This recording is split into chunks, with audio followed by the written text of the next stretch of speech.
Welcome to Unseen Light Creation. Learn, reflect, and rise. Please like the video and don't forget to subscribe.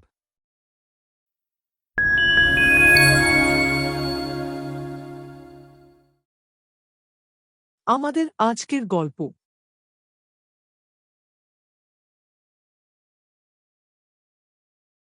মোরগ পোলাও আর পটল চাদু।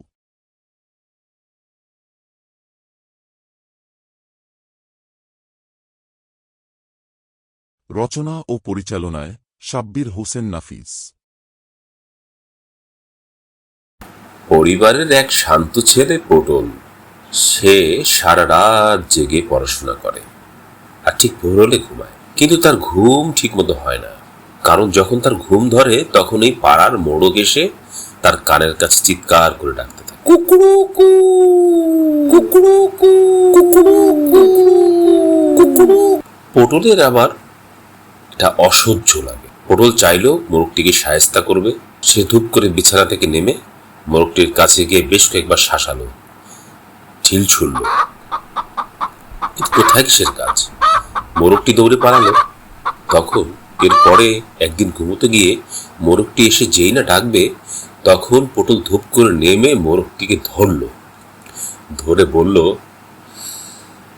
তুই যদি আর একবার আমার জানালার কাছে এসে ডাকিস, তাহলে তোর একদিন কি আমার একদিন।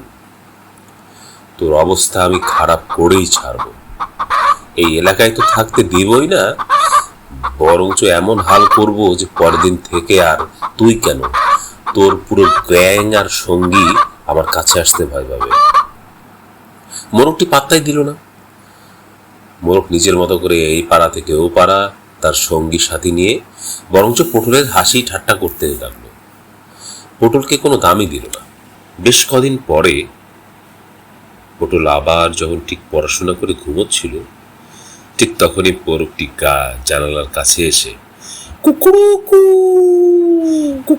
এই বলে ডাকা শুরু করলো। তখন আর সহ্য করতে পারল না।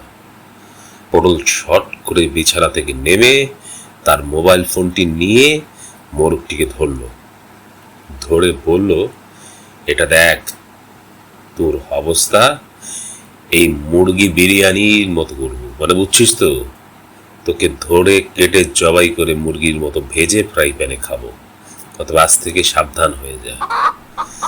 মোরগটি ভয়ে কাঁপতে কাঁপতে এই যে এলাকা ছাড়লো, পরে আর তাকে পাওয়া গেল।